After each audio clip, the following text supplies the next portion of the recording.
Welcome to The One Thing, where each episode features our signature segment, Pandora's Box. We dive into hot topics that challenge the norm and ignite real conversation. Inspired by Greek mythology, Pandora's Box isn't just about chaos. It's about truth, transformation and hope. That's what we bring to every conversation. Have a cause or business that deserves to be seen? Want to be remembered forevermore? Be our next special guest. Contact us today at theonething@edgeradioaustralia.com.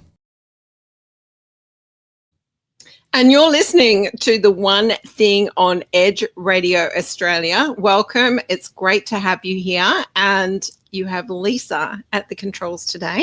And I'm joined by my lovely co-host, Leanne. We don't have the real Aaron Malloy with us today. Aaron's actually going to be our guest. And the reason that he's going to be our guest today is because our guest that was coming in, unfortunately, is unwell. So please get well soon, Brendon, and Brendon will be on next week. But what I would like to do in the first instance is just let you know a little bit about our special guest that will be on next week. Brendon Cooke is a passionate advocate for justice and fairness, and he's known for his work exposing systemic issues within Western Australia's justice system. He has over 8 years of experience across both government and private sectors, and he has led groundbreaking judicial reviews and federal court cases, often supporting clients rejected by unions and industrial associations.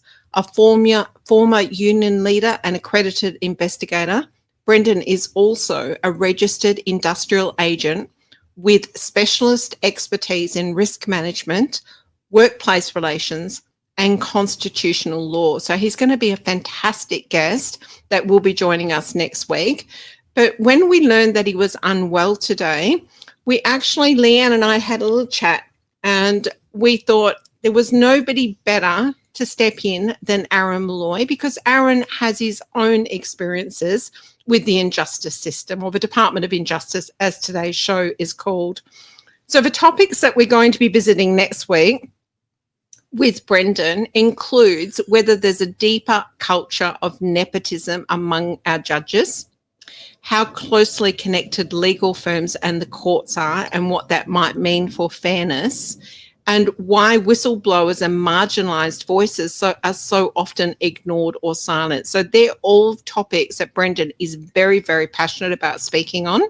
And I'm just going to throw over to Leanne, and she's going to introduce Aaron. What? How do I do that? Right? Oh dear. And Aaron is feeling quite uncomfortable. I can't stand very it here. uncomfortable. Oh, tell you right now. He really doesn't need that much introduction, because he's the man, the myth, the legend that is Aaron Malloy, the one and only.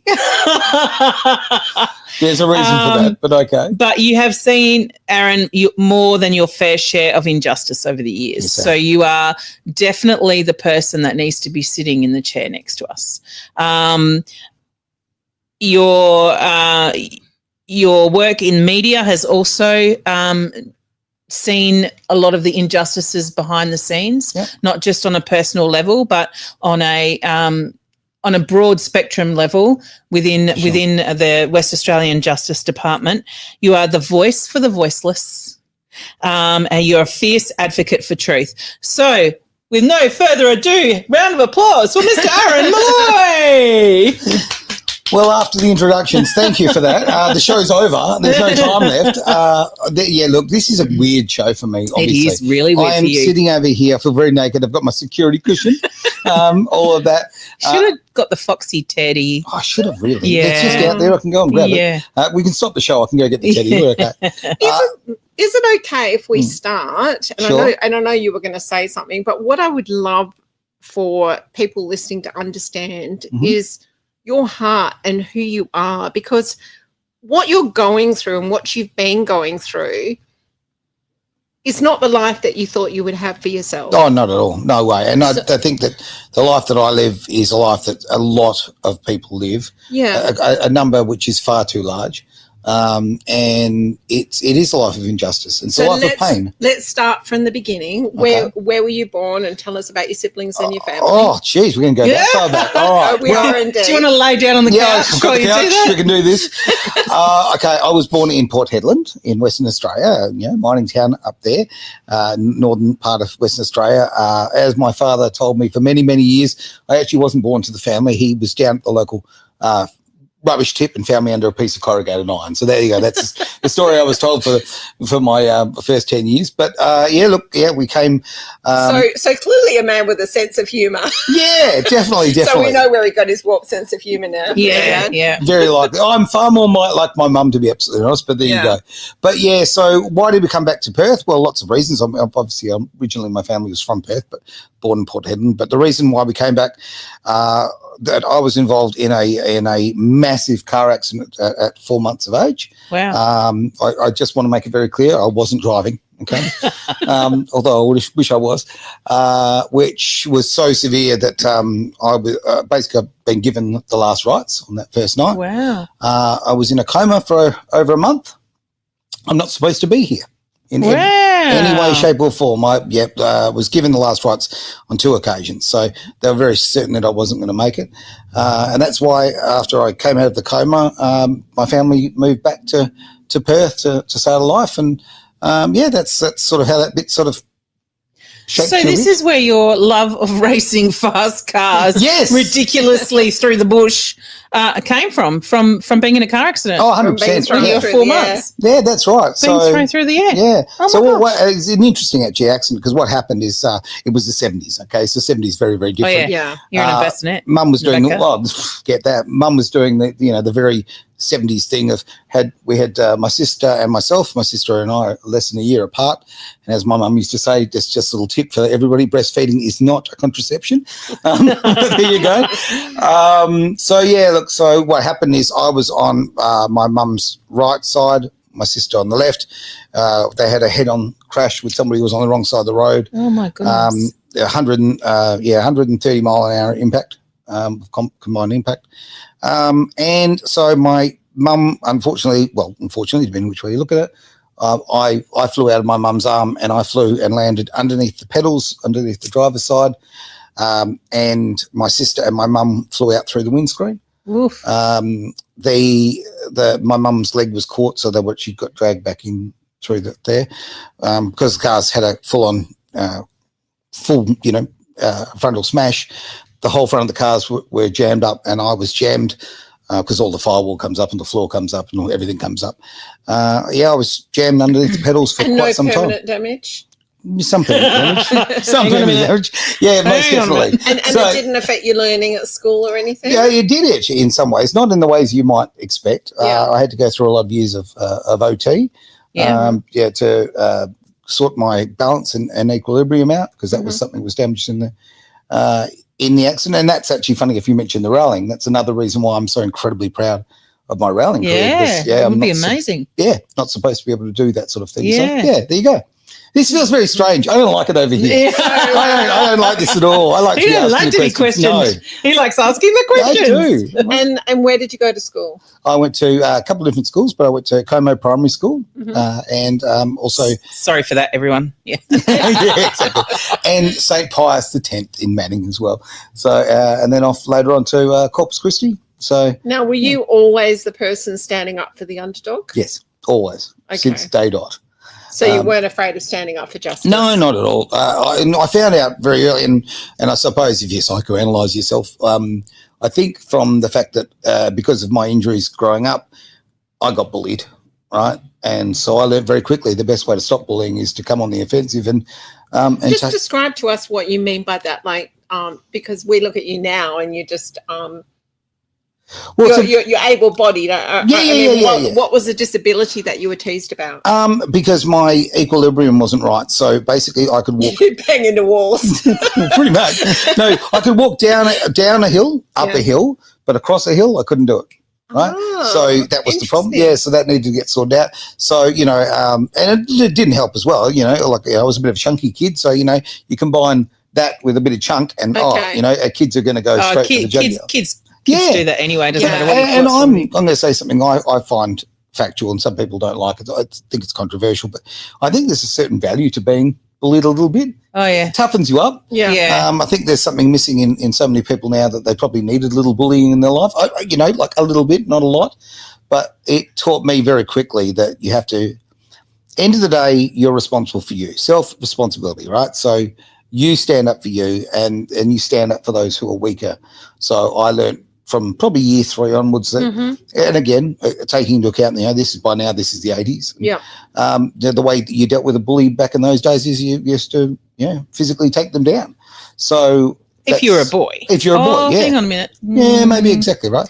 So different world now, but I just think that taught me a lot of lessons. At the end of the day, I'm responsible for me. Yeah.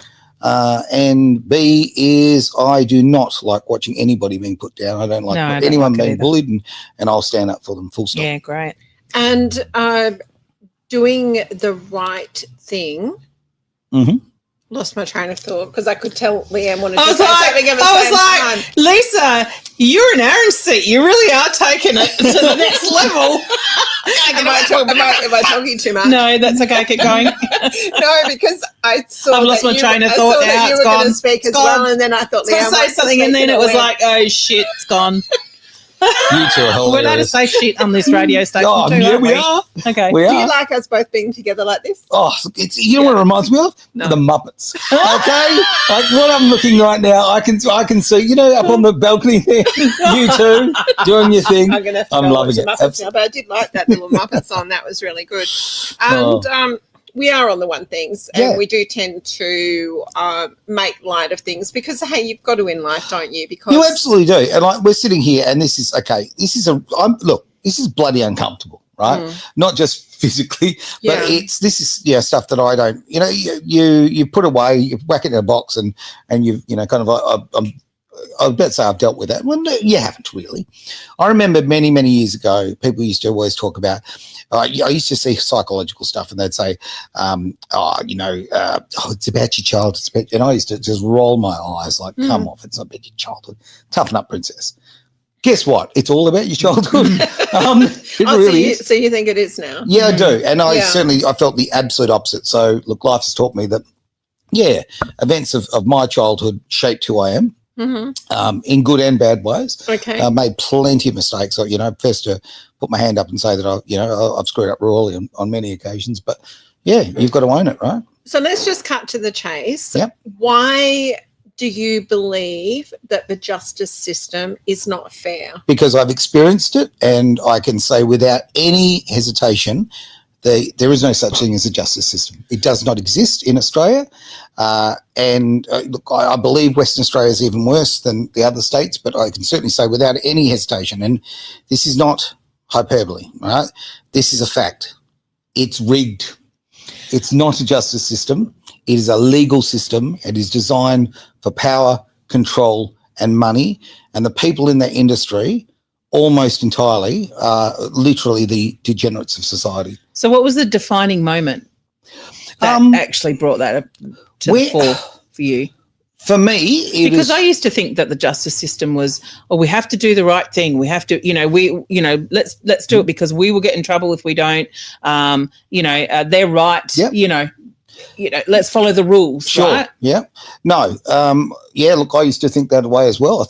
I did believe in justice. I thought that you'd go to court, for argument's sake, and that the judge would look at one side and they'd look at the other and all that kind of information. Yeah. And then I've discovered that is absolutely not the case. Okay. So, your defining moment would have been? Defining moment, there's so many, to be frank. But what was the first time that you thought there's something not right here? The first time was when I had to fight for my first son in family court. Because I had to fight for all of my children in family court, and which shouldn't happen. Good human beings should not do that to children, okay? Parental alienation and using a child as a pawn is just disgusting. You're showing your quality as a human being if you use your child as a pawn. So what made the judge, the judge is sitting there, he's only hearing two stories. No, he doesn't, or she doesn't. I might add. So he or she does not hear two stories. See, that's the misconception. Okay. And if you wanted the light bulb moment, here's the light bulb moment. They hear one narrative. What they do, and this is what people don't understand. When you go to court, you think you're going to court, and they'll see all the evidence you've brought on this side, and they'll see the evidence right on the other side, and they'll weigh up the probability, and in a way they go, that's not like the case. Judge Judy. Yeah, completely. That is completely unrealistic. Do you like unrealistic. Judge Judy? Oh, wouldn't hang out with her, but At least she kind of hears both sides. Yeah, she does exactly right. But she also comes in with preconceived ideas. So yeah. And then we've all got a prejudice inside us of some form, right? No matter who you think you are. So where I'm going on this is at this point is what people don't know, and this is you want to know the defining moment for me is okay. So when this happens, so when you go to court, and I'm going to use the family court as because this is where I've got great experiences, sadly. All right. Now, first time that I went to family court to fight for my son, my firstborn son, I went down and got myself a nice, very expensive Nedlands lawyer, okay, who, she was, had all the numbers, all the letters beside her name, yada, yada. We spoke to all of these people. I got all these references. I got all this information. I got people who had known me for 20 years. I got captains of industry, people with their own businesses, general managers of businesses in Australia, close personal friends, neighbours, all of that, right? And I went in there with this lawyer and what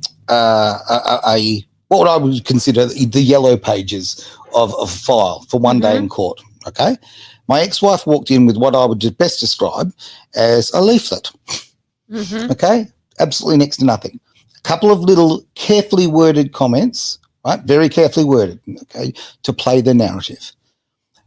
The judge did not read my evidence. Wow. At all. It was a complete waste of time. It basically cost me $40,000 for one day in court 30 years ago, nearly 30 years ago. And it... in the 20s. And I was not heard at all. I was not respected. I was treated like absolute filth.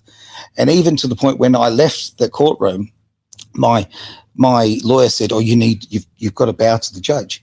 And I literally just stood there and said, I will not bow to someone I don't respect, because I didn't have any respect for her whatsoever. It was a disgusting and immoral way that was. So she heard what your what the mother of the child had said, and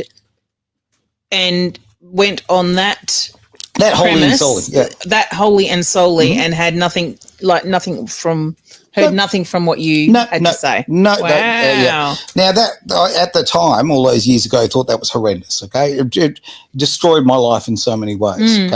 Because you want to talk about defining moments. The greatest defining moment of my entire life is becoming a dad. Yeah. Okay. Yeah. I'm sorry. I'm gonna. Okay. It's all right. I want to hold it together. Okay. Yeah, that's good. I never knew that the most important thing I would ever do in my life is have children. I didn't know that was going to change me. Yeah. I get that. I had an awesome life of 4 children. Okay, I was a professional rally driver. I had the beautiful women, the fast cars. You still got the beautiful women. Of course I have, yeah. We're just sitting here. We're just not on his arm. That's right. I have to share them with others. I don't. God, it's so sus. And you know what? The stupid comments like that, that's so this show, and I love you for it. I love you both for it.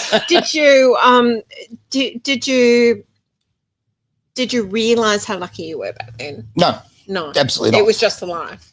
That was just the life. And I mean, I was very ambitious as far as with the racing and all of that. I'm very ambitious, and I had great plans in my life. And then, look, hey, I became a dad very unexpectedly. There's a lot of And you were a hands-on dad, weren't you? Oh, God, yeah, absolutely. Yeah, so describe for us what that looked like. Changing nappies. Well, it depends. Yeah, it depends which kids we're talking about. But at one stage of my life, later on in life, so I don't know, roughly, I'm going to guess about 15 years ago, I had 4 kids in nappies at the same time. Wow, production line. I was a machine. Oh, man. Yeah. Absolutely great movement. Off, on. Yeah, that's right. Screen. Next. Oh, well, I loved it. See it. I just loved them. I just loved them so much, right? And why?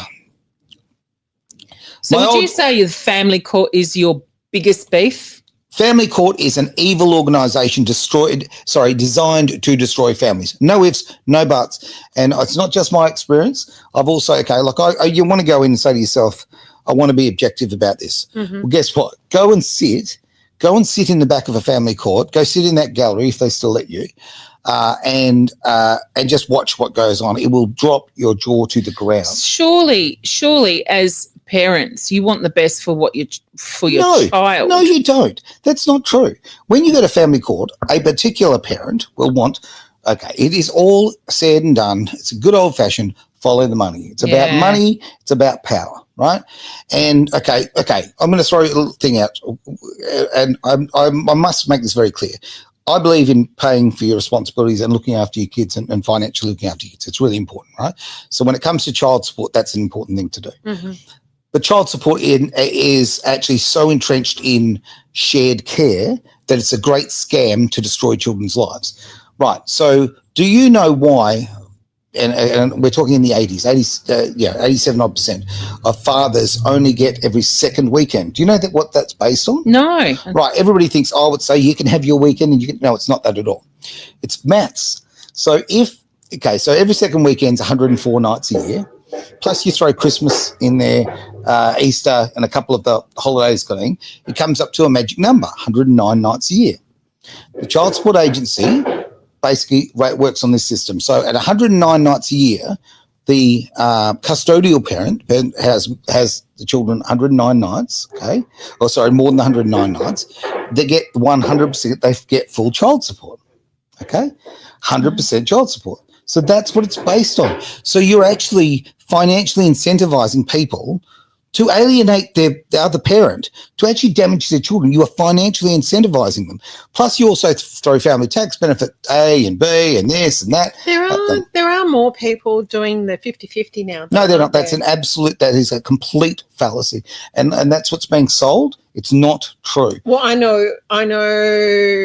I'm no expert in the matter. And I know you advocate for a lot of people, but I do know of a couple of occasions where it is. Okay. Do you know what the stat is right now?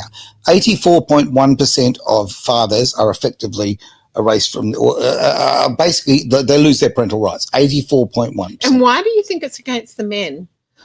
Because, look, lots of things. If we look in a traditional sense, right, back in the old days, a mum would stay at home and raise the kids and be the main carer of the children. And the mother is the birth giver. Absolutely, yeah. And you know what? Guess what? In most situations, the mum is the right person for the job.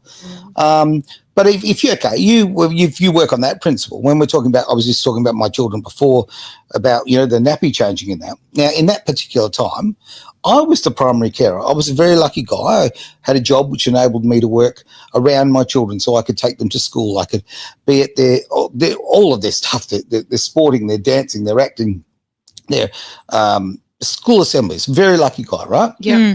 I was the primary carer.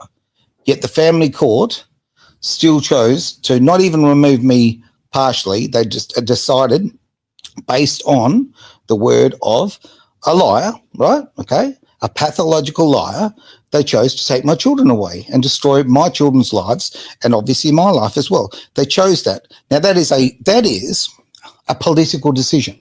It's not about the care of the children at all.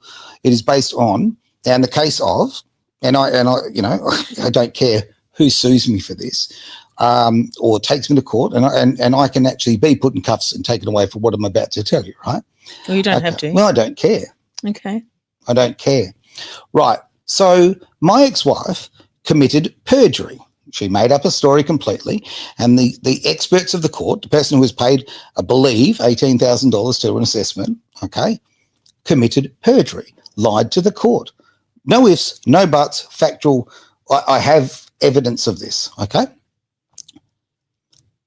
But they got the job done. The woman who made the false statement that the expert, she got her $18,000, my ex-wife got the kids and all of everything that goes with that, got that incredible power.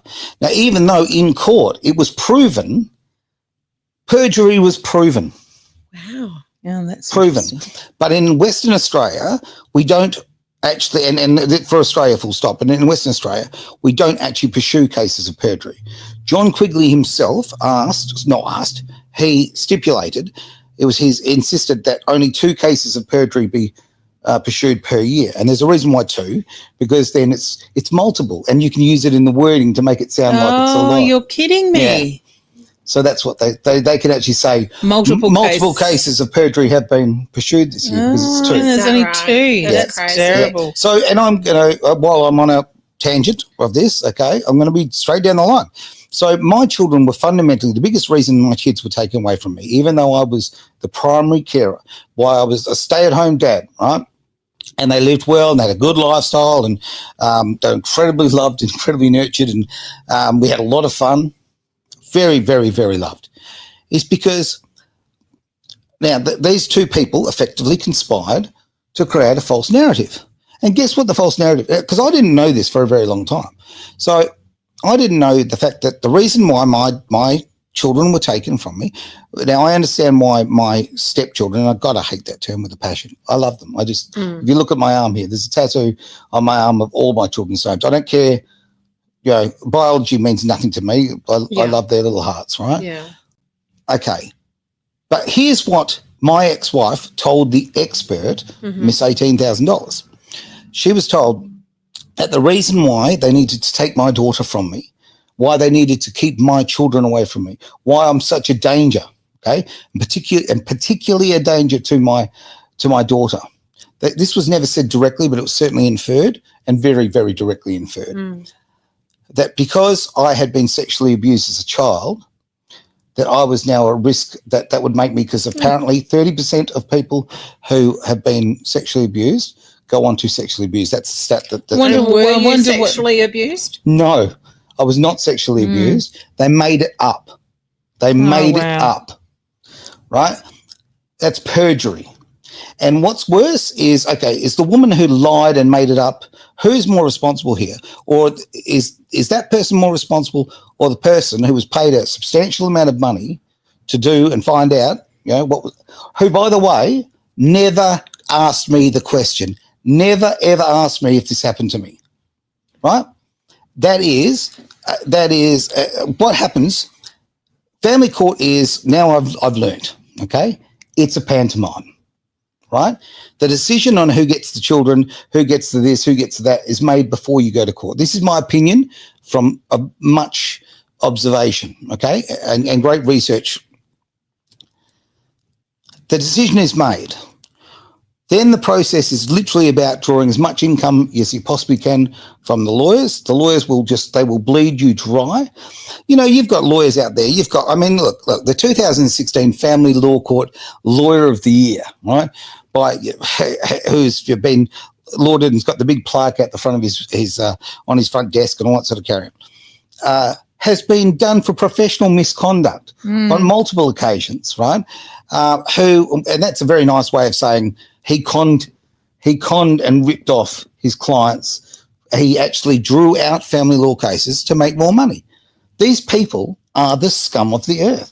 They are evil. They are evil at every single grain. If you had someone come to you today that is, had to go through family court, what biggest piece of advice could you give them? And Aaron, I want you to just think about that while we take a short break. Okay. Is pain holding you back? Bowen Therapy with Panacea Healing can change that for you. It's never too late to recharge your health, career, or purpose. You have the power within yourself to change what no longer serves you, taking your life and health to another level. panaceahealing.com.au. You can do anything. And we are back on Edge Radio Australia on The One Thing, and we are listening to Aaron Malloy's story on the Department of Injustice, and in particular the family court system.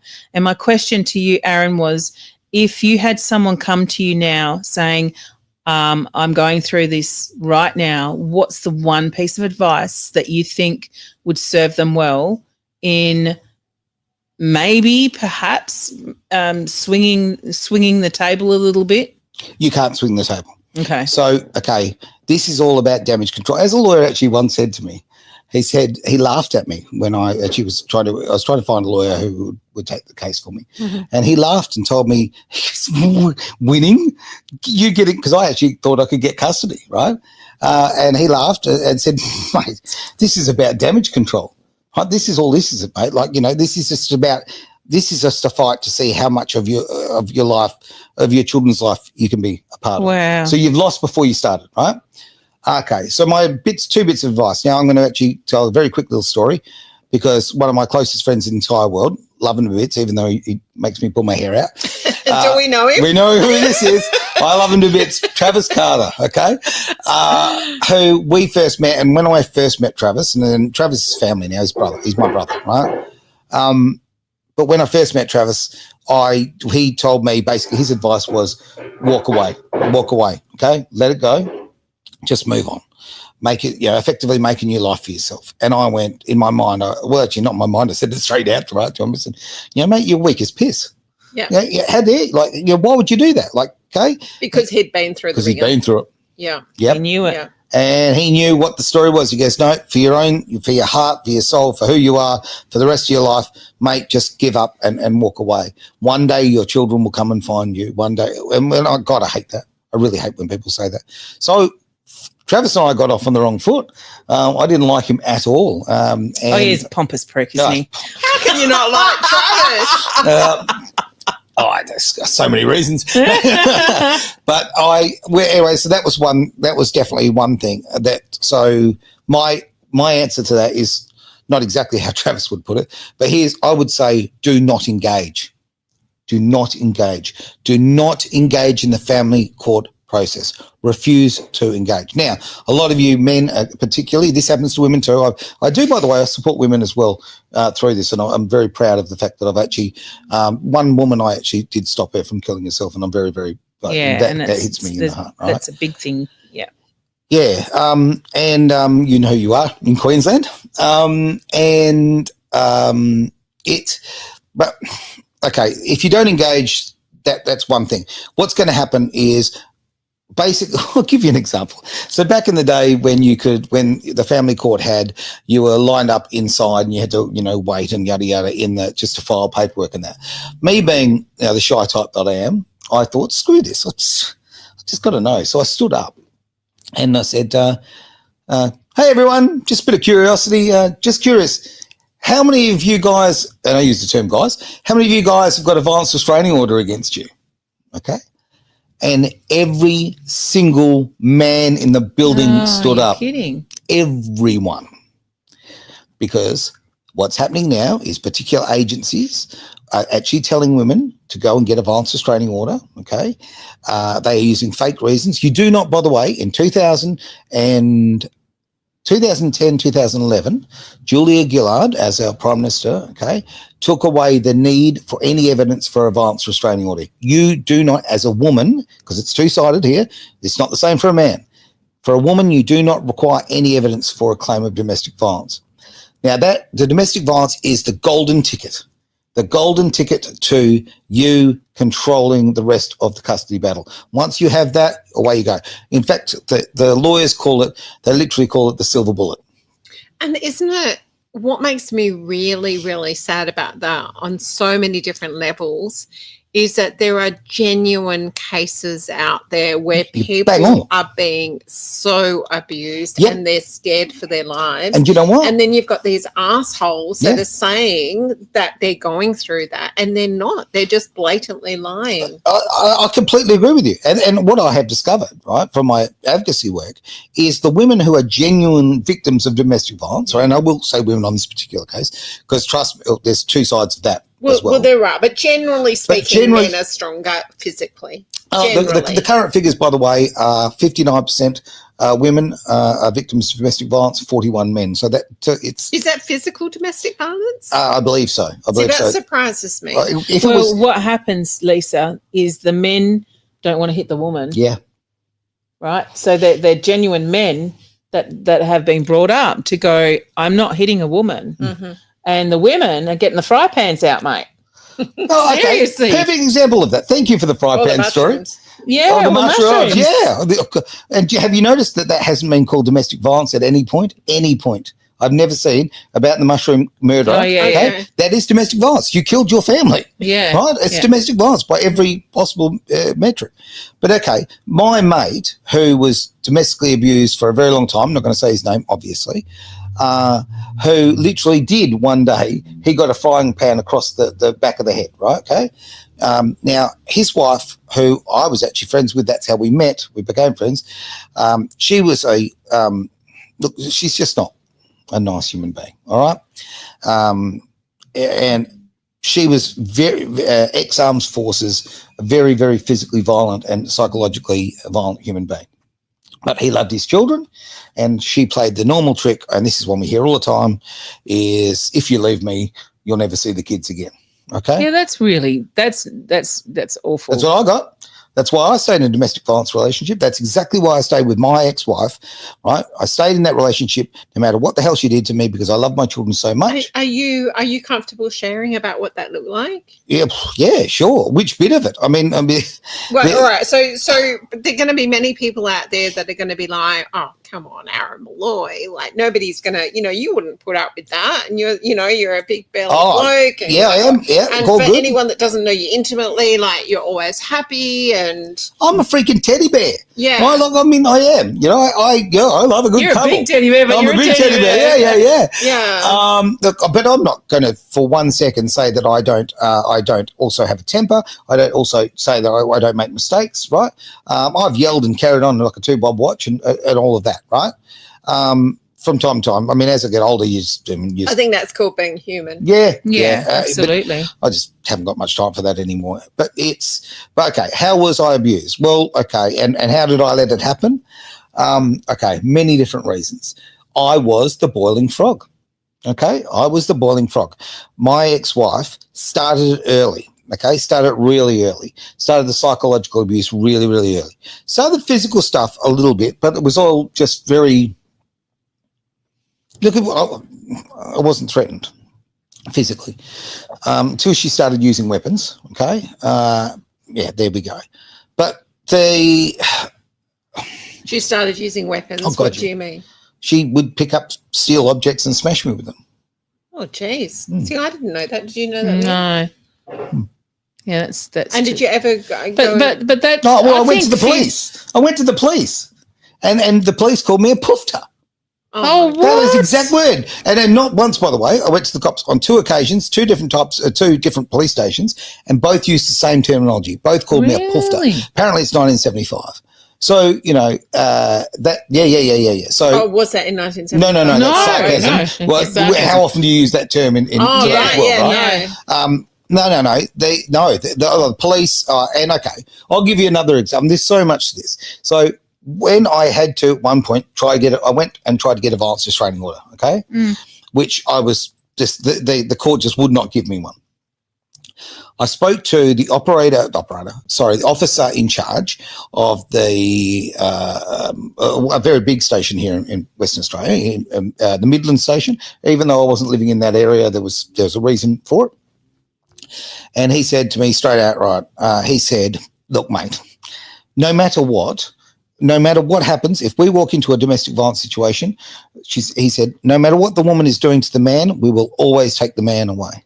We will never, ever, ever take the side of the man. Really? We'll never take the man's side, quote unquote. And then he went on and he said, we will always take him away. We will always arrest him. Okay. And I said, but why? And he said, I'll tell you why. Because the feminist movement is so powerful, right, in Western Australia, in Australia. I keep saying Western Australia. This is an Australian problem. This is actually a Western world problem to a big extent. But, okay, the feminist movement is so powerful that he has actually the officer in charge of the whole district there in Midland, big area, said that he actually instructs his officers to always do that because their career is not worth it.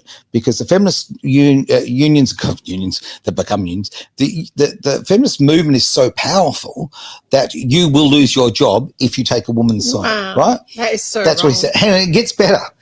He also said to me that if if I repeat this conversation, what I'm repeating to you right now, okay, even if I was in a court of law, I would say that I didn't have this conversation. I would deny of it, course right? they would. And he even went as far as to say I would perjure myself in court rather than tell the truth. Yeah, because you can't buck the system. It's the end of his career. So that's the reality. And it is so unbelievably sexist that the feminist organisations have got such control of the social services. Just whilst we're on that subject, you and I recently had a meeting with a young man who is recently out of jail, and what he said to you and I was every single man in that jail was there because of a woman. Yep. Which I that just kind of like... See, this is where it becomes, okay, so I have this conversation, these conversations, and people go, oh, you misogynist, all of that. Right now, a couple of things. Buy yourself a dictionary or look it up, okay? Look what actually a misogynist is. A misogynist is someone who hates women, okay? And let's focus on that word, hate. Now, if I hated women, would I be sitting here with two wonderful women right now? Would most of my friends are female, right? My best friend of 31 years is a woman. I wouldn't try and, I wouldn't be married. I wouldn't try and have wonderful relationships with women if I hated women. So throwing out misogyny, okay, you know what? If you say that, you're just lazy. It's a lazy. So what needs to change? What needs to change? Feminists need to wake the hell up. Okay, because women are the big losers out of this too. But how do we change that? How can we change the system? Women need to change the system. Women are right now, okay, I feel like just staring down the barrel of the camera, but do it. Okay. Women, you are the problem. Change the system. You are the problem. And I'll tell you why, okay? Because women, generally speaking, because of how life has worked, do not have to have the same consequences as men, all right? Now, women are capable of so much. But right now, women are letting the side down. There is a reason why women cannot have long relationships anymore. There's a reason why men do not want to be in relationships with anymore. Now, becoming in a relationship with a woman is a game of Russian roulette. You will lose your home. You will lose your family. You will lose your family. It is just the way it is. Sounds now, like an advertisement. Well, it's true. Right? It's true. So okay, why do I only have one single friend under the age of 45 who still has his kids?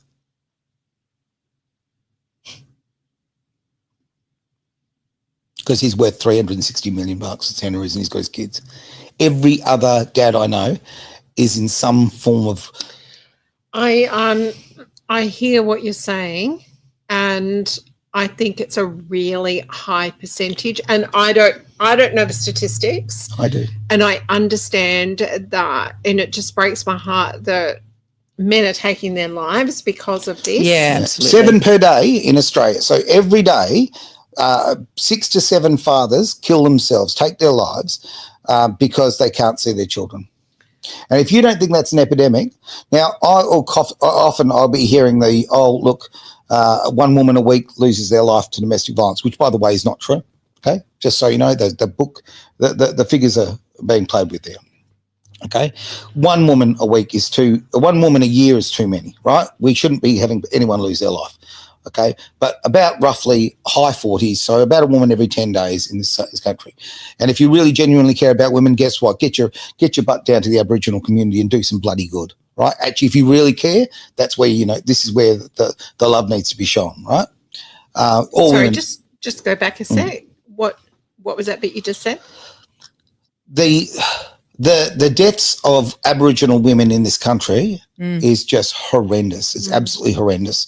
And it is used politically and financially by so many organisations to play with figures so they can get more money. And I'll give you names of organisations that I will talk very openly. Relationships Australia, unbelievable, disgraceful what they do. Anglicare, disgraceful what they do. Not for profit does not mean that they don't make a profit. So slanting figures, is that what you're saying? The figures are cooked. It's not even slanted; they are cooked, and it's just so wrong. So where can these men go for help? Oh, nowhere at all. Okay, I mean, I mentioned Travis before. Travis wanted to open a men's shelter. Yeah. Okay, and straight out right. Okay, he was told that that if he made it, he basically for funding that they wouldn't help him at all unless he made it a women's shelter. So if he made it a female's shelter, Yeah, I've never heard of a men's shelter. See, I'll this tell you is why. Because interesting. guess how many there are. So I'll just finish with Travis on that one. So he got offered $300,000 if he builds a women's shelter. Nothing if you build it for men. So that's just tells you everything. And I think even more clear on this is in Australia there is one shelter for men. Okay, so what's going through my brain is that we have more men in government. So how does this happen? Because women rule the world. Like, and this is like, when I hear people talk about the patriarchy and all that, it's laughable. It's truly laughable. So what can nice women like Leanne and I do? Yeah. I mean, you're saying women, and you do all this on Facebook as well. And we're kind of like, well, We're women. and we're not like that. Yeah, but okay, I understand too. What do you want us to do? Well, what do I want you to do? I want you guys to be part of the change. When you see women doing the wrong thing, right? When you see women trumping up fake charges and all that kind of carry on, But right? I don't. But and that's But you do. You do. Do like I? I actually know. Yeah, Yeah. Oh. Yeah, you do. Right. And I can't say. But You'll have to tell me off air. it's not even that. I can't because it'll ruin your relationship with someone. So look, women need to start taking responsibility. Okay, it's a broad thing saying women, and I know, and I do fall into that category. I screw it up because I should be saying most women, right? Yes, you Okay? should. I should, Yeah. but I should. You should. But women need to take. Not even most women. No, it is So, most women. It's well, most women. Statistically, most women, right? So, okay, look, But you've already said statistics can't be trusted. I thoroughly agree with that. I'm a big believer in doing your research, and I think so many people who watch Edge and follow what we do, we like to do our own research, and that means I don't look at one set of data. I look at several, and I go and I try to analyze that data and try and find the truth because the truth's in there somewhere. It's like you need to look at both sides. So I will look at the one side, the female side of the data, or I'll look at the male side, but somewhere in the middle you've got to find the truth. Do you think though that because you are a male and you hear more from males about what's going on in their lives, because I know that you step up for men who are doing it tough, that there is a sense of it's more male than female for you because of that fact? No, because I've got my female friends who I see doing dodgy things. Like I do. But do you pull them up on it? Yeah, I do. I had a friend who broke up with her husband only a matter of about 4 years ago, roughly 4 or 5 years ago. And I said straight out to her, I said, look, if you like my friendship, if you want to maintain friendship with me, when you divorce your husband, you do the right thing. And I said, I've got a magic figure in my head and if you take a cent more than this, our friendship's over. And that people are going to take that in all sorts of ways. But I just wanted to see. Well, that's integrity. And I think that it's just human to human. But it's, We need to take out men and women. I'm going to defend women here. Watch this go, right? Okay. Because this is the problem. Okay. You might have a very wonderful, virtuous woman who's a great person. Then you get to a family law court lawyer, or you get to a disgusting organisation like the Patricia Giles Centre, okay? That's a centre in Western Australia, which is that is there to help women who have been victims of domestic violence. Well, no, it's not. It's a training camp for extorting money and power, right? You go there and they teach women, and I've sent women in to do this. So they've gone in, told their story, and their counsellors have counselled them and trained them how to manipulate the whole system. So they tell them straight away to go out and get a violence restraining order and do all of that. Okay? So when you go to a lawyer, the first thing they tell you to do is get a violence restraining order. First thing they'll do is manipulate language. So you might be a really great human being. You might be one of the best women bloody ever. They tell you that's how you win. But No, they manipulate you. But what's their agenda if they want to do that? Why do that? Because Money? they know it wins. It wins. It wins. Because if you go to court and say that you've got a VRO, then It's win. over. It's over. You get a VRO, it's over. Yeah. Yeah. So, and I think I told you both this before, that young man that we were talking about, he was talking about somebody in the jail, and I actually spoke to the woman involved, and according to her, the police came out and it'd been fisticuffs between both of them. The police got there and she said, no, go away, and they wouldn't. They arrested him. And they wouldn't let her drop the charges. That's what I based it on, or what I said before. Yeah. And I've actually seen that in many cases. So that backs up exactly what you were saying before. Yeah. And I've got a feeling that was Midland as well. Well, there you go. Yeah. Well, they are instructed to do so. Yeah. So, and like, the West Australian Labor government specifically, and don't get me wrong, Labor versus Liberal on that, but the Labor government is like, okay, Labor government loves a woman's vote. Okay, they know that that's a key demographic to get into power, so they will actually manipulate things to do that. And this is like this whole conversation. I don't ever want this to be.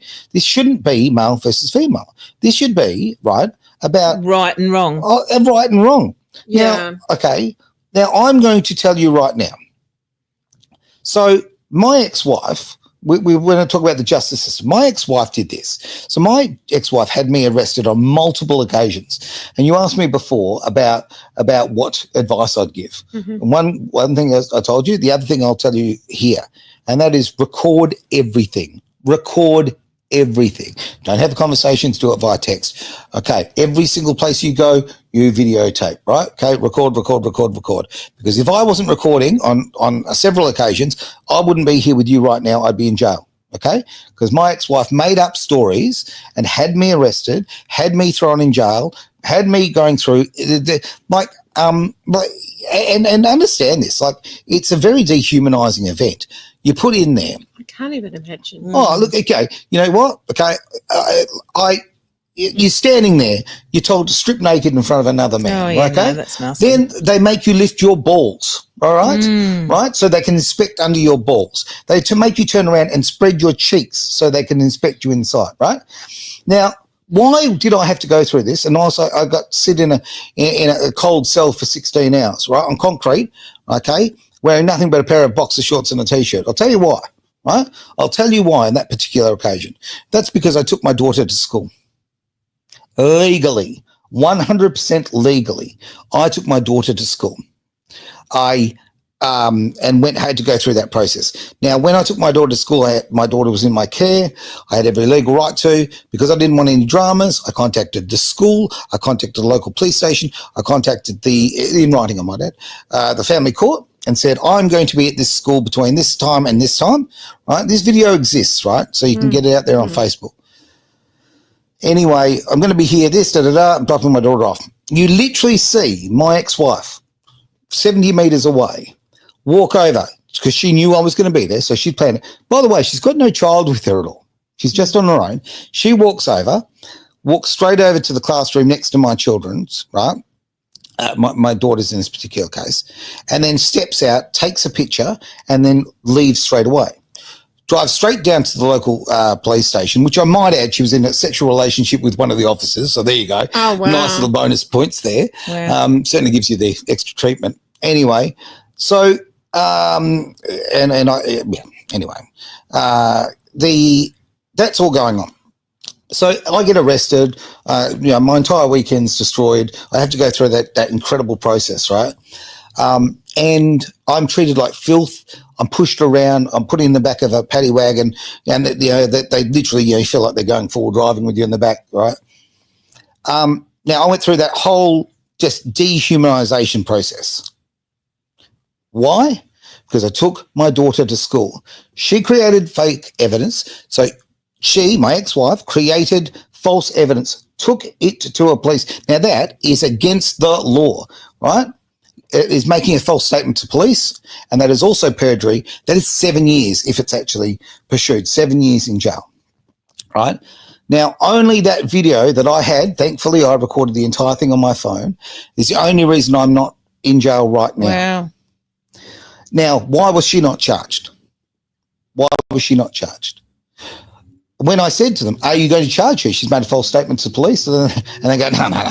And he goes, oh, we're going to let you go for that. I said, you're not letting me go for that, mate.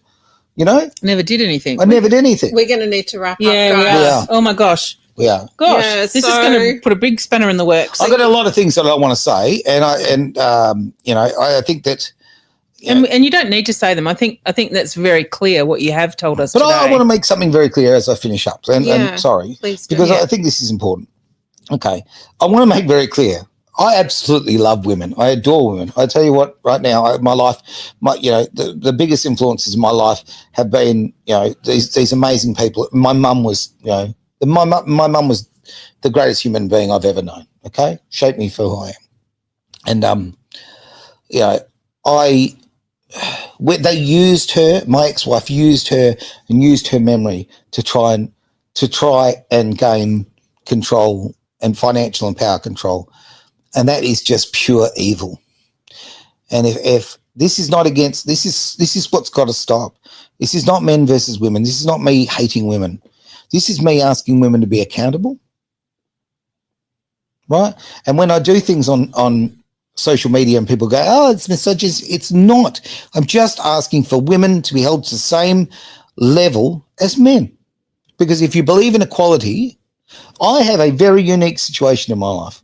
Because most men have not been a single dad, have not been there with having to do the nappies, making the baby food and doing all the fun stuff and all that kind of carry on, right? They haven't seen that side of life.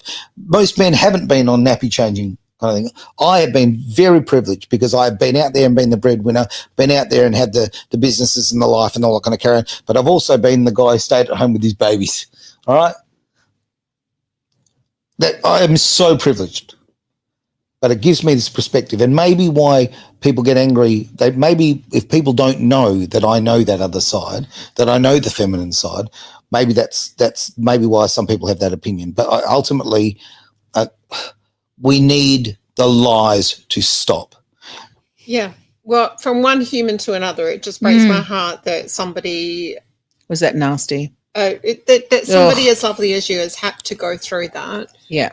And in the time that I'll speak on behalf of myself that I've known you, you have been nothing but kind-hearted and generous and just a beautiful human being. And just the thought that I would need to go through something like that just because somebody's so evil. Vile, yeah. Well, in my case, it's just so wrong. Well, yeah. Well, okay.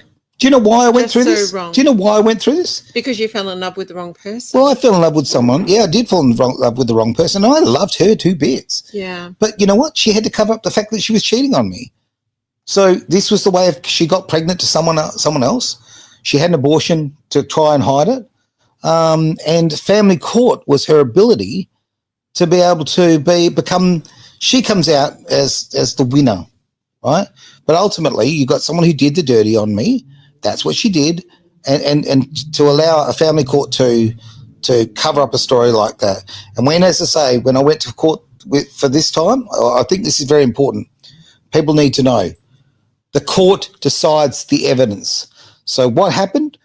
I had massive evidence, video, audio, electronic stuff that shows everything, right? All the things that was done to me, I had evidence of it all. And the family court decided that it was not admissible. They decided that it was not to be considered. That is not justice. That is a crime. Yeah, it is very much a crime. So on that, let's wrap it up, and we're going to be back next week with Brendon Cooke. Yep.